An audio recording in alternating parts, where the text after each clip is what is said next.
Like, I see girls in school uniform and I'm like, how at that age was I thinking that I had nothing to live for and no purpose to bring? Like, how was I so sad at 16, 17?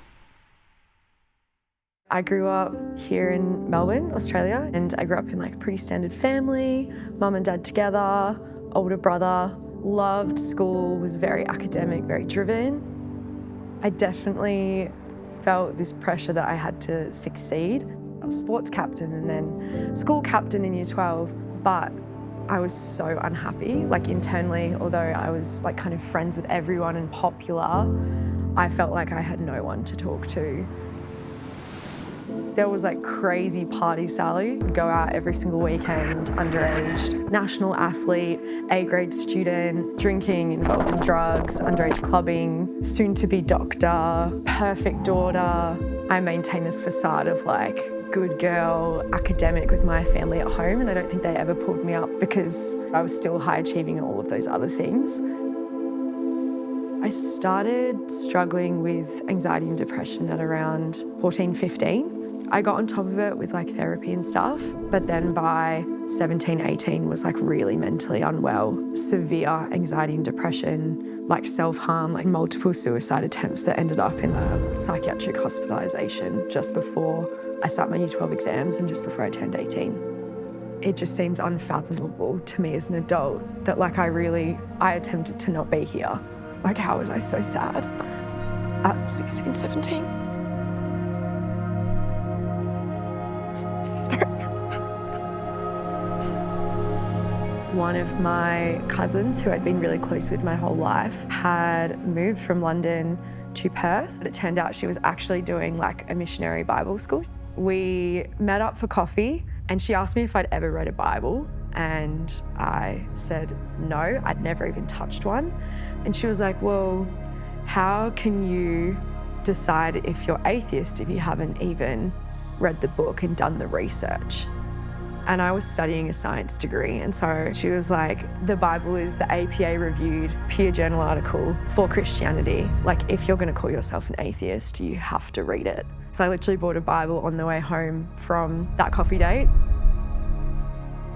In my view, Christians didn't believe in science, and I was like, science explains everything, so they're clearly wrong or they're stupid. I think my idea of Christianity was that Christianity was hateful. It was like the Bible bashing, the hate of all of the progressive human rights movements. I saw it as hateful, even though I didn't really know a single Christian person well. My cousin immediately was like, you need to do this course. So she signed me up for the Alpha and she signed me up for a small group. I was honestly a little confused because it was all over Zoom, and this was like 2 weeks into Zoom being a thing. It was meant to be in person, so I was like, oh, we're gonna get dinner and all of this stuff. One of the most impactful things that I took away from Alpha was seeing someone who's really highly regarded in science, especially in biology, explain how they mapped the human genome, and the fact that after mapping the human genome, they came to the realization that it was only God. The probability of that happening is so low that anyone that looks at maths or science would be like, it's actually improbable for that to happen by chance. There would have to be a creator. And that absolutely exploded my brain. Although I started calling myself a Christian, I was still striving and doing everything in my own sense. I have to make a decision. Like, I can't keep living on either side.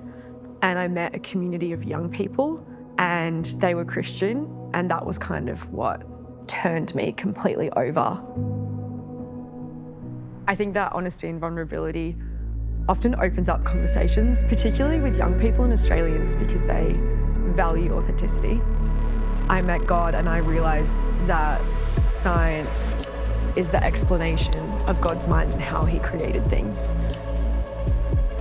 If someone had told 15, 14, 13-year-old me about God, about the gospel, and about the truth of the message, if I can stop one person from having to go through the pain that I had to go through, I'm going to share. And it doesn't mean it's going to turn into anything, but it's like, at least I know that I've played my part.